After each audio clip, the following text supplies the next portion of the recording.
Sir, ಈಗ ನಿಮ್ಮ ವಿರುದ್ಧ ನೀವು ಮಾತನಾಡಿದ್ರೆ ದೇಶದ್ರೋಹಿಗಳು ಅಂತ ಹೇಳಿ ಎಲ್ಲ ಕಡೆಯೂ ಕೂಡ ವಿರೋಧ ಪಕ್ಷದ ನಾಯಕರು ಚಲವಾದಿಯವರು ಕಂಪ್ಲೇಂಟ್ ಕೊಟ್ಟಿದ್ದಾರೆ ಸರ್. ಈ ವಿಷಯಕ್ಕೆ ಏನು ಹೇಳ್ತೀವಿ? ಈಗ ಚಲವಾದಿ ನಾರಾಯಣ ಸೋಮಣ್ಣ ನಾನೇನೋ ಬುದ್ಧಿವಂತರು, ಪ್ರಜ್ಞಾವಂತರು, ಸ್ವಲ್ಪ ಮಟ್ಟಿಗೆ ಅವ್ರಿಗೆ ಬುದ್ಧಿ ಇದೆ, ಸ್ವಲ್ಪ ಮಟ್ಟಿಗೆ ಜ್ಞಾನ ಇದೆ, ಸ್ವಲ್ಪ ಮಟ್ಟಿಗೆ ಯೋಚನೆ ಮಾಡೋ ಶಕ್ತಿ ಇದೆ ಅಂತ ಇಷ್ಟು ದಿನ ಅಂದ್ಕೊಂಡಿದ್ದೆ. ಈಗ ನಿನ್ನೆ ಅವರು ಬರೆದಿರೋ ಕಂಪ್ಲೇಂಟ್ ನೋಡಿ ಅವ್ರಿಗೆ ಜ್ಞಾನ ಬುದ್ಧಿ ಯಾವುದೂ ಇಲ್ಲ ಅಂತ ಅಂದ್ಕೊಂಡಿದ್ದೀನಿ. ನನ್ನ ಸ್ಪೀಚ್ ಒಂದು ವಿರೋಧ ಪಕ್ಷದ ನಾಯಕರು ಒಂದು ಆಡಳಿತ ಪಕ್ಷದ ಶಾಸಕನ ಮೇಲೆ ಹೋಮ್ ಮಿನಿಸ್ಟ್ರಿಗೆ CMಗೆ ಪತ್ರ ಬರೀಬೇಕು ಅಂದರೆ ವಿಡಿಯೋ ನೋಡಬೇಕಲ್ಲ. ನಾನು ವಿಡಿಯೋದಲ್ಲಿ ಏನಾದರೂ ಹಂಗೆ ಅಂದಿದ್ದೀನ? ನಾನು ವಿಡಿಯೋದಲ್ಲಿ ಏನಂದಿದ್ದೀನಿ? ಅಂಧ ಭಕ್ತರು ಮತ್ತು ದೇಶದ್ರೋಹಿಗಳು ಈ ದೇಶಕ್ಕೆ ಮಾರಕ ಅಂದಿದ್ದೀನಿ. ನಾನು ಅವ್ರನ್ನೇನಾದರೂ ದೇಶದ್ರೋಹಿಗಳು ಅಂದಿದ್ದೀನ? ಯಾಕೆ ಇವರೇ ಕಲ್ಪಿಸ್ಕೊತಾ ಇದ್ದಾರೆ? ಯಾಕೆ ಚಲವಾದಿ ನಾರಾಯಣ ಸೋಮಣ್ಣ ನಿಮ್ಮ ಮನಸ್ಸಲ್ಲಿರೋದೆಲ್ಲ ಆಚೆ ಹಾಕ್ತಿದ್ದೀರಾ? ಮತ್ತೆ ಅವ್ರ ಕಂಪ್ಲೇಂಟಲ್ಲಿ ಬರೆದಿದ್ದಾರೆ ಹೇಟ್ ಟು ಸ್ಪೀಚ್ ಅಂತ. ಆಹಾ, ಚಲವಾದಿ ನಾರಾಯಣ ಸೋಮಣ್ಣ ಆ ದ್ವೇಷ ಭಾಷಣದ ಪಿತಾಮಹ, ಮೊದಲನೇ ಪಿತಾಮಹ ನೀನು, ಎರಡನೇ ಪಿತಾಮಹ ಯತ್ನಾಳು. ನಿಮ್ಮಿಬ್ಬರ ಮಧ್ಯೆ ಎಲ್ಲಿ ನಾನು ದೂರ್ಕೊಳ್ಳಿ ಅಂತ ಇನ್ನೊಬ್ರು MLC ಅವರು. ನೀವು ಯಾವ ರೀತಿ ದ್ವೇಷ ಭಾಷಣ ಮಾಡಿದ್ದೀರಾ ಅಂದರೆ ಬಾಯಲ್ಲಿ ಮೂಗಲ್ಲಿ ಎಲ್ಲೆಲ್ಲೆಲ್ಲ ಪದಗಳು ಬರೋಕ್ಕೆ ಚಾನ್ಸ್ ಇದೆಯೋ ಅಲ್ಲೆಲ್ಲ ಪದಗಳನ್ನ ಕಕ್ಬಿಟ್ಟಿದ್ದೀರಾ. ನೀವು ಹೋಗ್ಬಿಟ್ಟು ನಮ್ಮ ಕಾಂಗ್ರೆಸ್ MLAಗಳ ಮೇಲೆ ನೀವು ದ್ವೇಷ ಭಾಷಣದ ಬಗ್ಗೆ ಮಾತಾಡ್ತೀರಾ. ನೀವು ನಮ್ಮ ನಾಯಕರಿಗೆ ಗೌರವ ಕೊಡ್ತಿದ್ದೀರಾ ಚಲವಾದಿ ನಾರಾಯಣ ಸೋಮಣ್ಣ? ಆ ಯತ್ನಾಳ್ ನೋಡಿದ್ರೆ ಬಾಯಿಗೆ ಬಂದಂಗೆ ಮಾತಾಡ್ತಾನೆ. ಅದು ಯಾವುದೋ ಒಂದು ಕೋತಿಯ ಬ್ರೀಡ್ ಅದು, ಆ ಯತ್ನಾಳು. ಇನ್ನು ಚಲವಾದಿ ನಾರಾಯಣ ಸೋಮಣ್ಣ ಐಡೆಂಟಿಟಿ ಕ್ರೈಸಿಸ್. ಮೊನ್ನೆ ಕ್ಷೇತ್ರಕ್ಕೆ ಬಂದಾಗ ಅಂದಿದ್ರು ನನ್ನನ್ನು ಅವ್ರ ಅಣ್ಣ ಅಂತ ಕರೀತಾರೆ ಅಂತ. ಕ್ಷಮಿಸ್ಬಿಡಿ ಅಣ್ಣ, ಚಲವಾದಿ ತಮ್ಮ ಅವರೇ, ಚಲವಾದಿ ತಮ್ಮನವ್ರಿಗೆ ಹೇಳ್ತಾ ಇದ್ದೀನಿ, ದಯವಿಟ್ಟು ಸ್ವಲ್ಪ ಓದ್ಕೋಣ.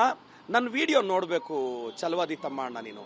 ಸರ್, ಈಗ ನಿಮ್ಮ ವಿರುದ್ಧ ನೀವು ಮಾತನಾಡಿದ್ರೆ ದೇಶದ್ರೋಹಿಗಳು ಅಂತ ಹೇಳಿ ಎಲ್ಲ ಕಡೆಯೂ ಕೂಡ ವಿರೋಧ ಪಕ್ಷದ ನಾಯಕರು ಚಲವಾದಿಯವರು ಕಂಪ್ಲೇಂಟ್ ಕೊಟ್ಟಿದ್ದಾರೆ ಸರ್. ಈ ವಿಷಯಕ್ಕೆ ಏನು ಹೇಳ್ತೀವಿ? ಈಗ ಚಲವಾದಿ ನಾರಾಯಣ ಸೋಮಣ್ಣ ನಾನೇನೋ ಬುದ್ಧಿವಂತರು, ಪ್ರಜ್ಞಾವಂತರು, ಸ್ವಲ್ಪ ಮಟ್ಟಿಗೆ ಅವ್ರಿಗೆ ಬುದ್ಧಿ ಇದೆ, ಸ್ವಲ್ಪ ಮಟ್ಟಿಗೆ ಜ್ಞಾನ ಇದೆ, ಸ್ವಲ್ಪ ಮಟ್ಟಿಗೆ ಯೋಚನೆ ಮಾಡೋ ಶಕ್ತಿ ಇದೆ ಅಂತ ಇಷ್ಟು ದಿನ ಅಂದ್ಕೊಂಡಿದ್ದೆ.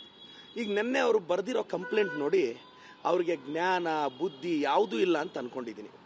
ನನ್ನ ಸ್ಪೀಚ್ ಒಂದು ವಿರೋಧ ಪಕ್ಷದ ನಾಯಕರು ಒಂದು ಆಡಳಿತ ಪಕ್ಷದ ಶಾಸಕನ ಮೇಲೆ ಹೋಮ್ ಮಿನಿಸ್ಟ್ರಿಗೆ CMಗೆ ಪತ್ರ ಬರೀಬೇಕು ಅಂದರೆ ವಿಡಿಯೋ ನೋಡಬೇಕಲ್ಲ. ನಾನು ವಿಡಿಯೋದಲ್ಲಿ ಏನಾದರೂ ಹಂಗೆ ಅಂದಿದ್ದೀನ? ನಾನು ವಿಡಿಯೋದಲ್ಲಿ ಏನಂದಿದ್ದೀನಿ? ಅಂಧ ಭಕ್ತರು ಮತ್ತು ದೇಶದ್ರೋಹಿಗಳು ಈ ದೇಶಕ್ಕೆ ಮಾರಕ ಅಂದಿದ್ದೀನಿ. ನಾನು ಅವ್ರನ್ನೇನಾದರೂ ದೇಶದ್ರೋಹಿಗಳು ಅಂದಿದ್ದೀನ? ಯಾಕೆ ಇವರೇ ಕಲ್ಪಿಸ್ಕೊತಾ ಇದ್ದಾರೆ? ಯಾಕೆ ಚಲವಾದಿ ನಾರಾಯಣ ಸೋಮಣ್ಣ ನಿಮ್ಮ ಮನಸ್ಸಲ್ಲಿರೋದೆಲ್ಲ ಆಚೆ ಹಾಕ್ತಿದ್ದೀರಾ?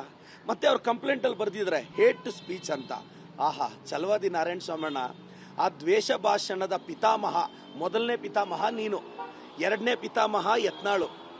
ನಿಮ್ಮಿಬ್ಬರ ಮಧ್ಯೆ ಎಲ್ಲಿ ನಾನು ದೂರ್ಕೊಳ್ಳಿ ಅಂತ ಇನ್ನೊಬ್ರು MLC ಅವರು.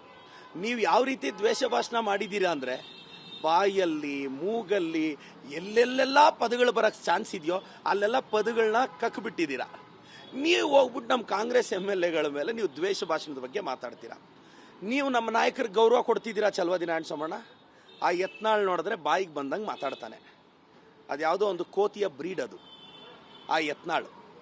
ಇನ್ನು ಚಲವಾದಿ ನಾರಾಯಣ ಸೋಮಣ್ಣ ಐಡೆಂಟಿಟಿ ಕ್ರೈಸಿಸ್. ಮೊನ್ನೆ ಕ್ಷೇತ್ರಕ್ಕೆ ಬಂದಾಗ ಅಂದಿದ್ರು ನನ್ನನ್ನು ಅವ್ರ ಅಣ್ಣ ಅಂತ ಕರೀತಾರೆ ಅಂತ. ಕ್ಷಮಿಸ್ಬಿಡಿ ಅಣ್ಣ, ಚಲವಾದಿ ತಮ್ಮ ಅವರೇ, ಚಲವಾದಿ ತಮ್ಮನವ್ರಿಗೆ ಹೇಳ್ತಾ ಇದ್ದೀನಿ, ದಯವಿಟ್ಟು ಸ್ವಲ್ಪ ಓದ್ಕೋಣ. ನನ್ನ ವಿಡಿಯೋ ನೋಡಬೇಕು ಚಲವಾದಿ ತಮ್ಮ ಅಣ್ಣ ನೀನು.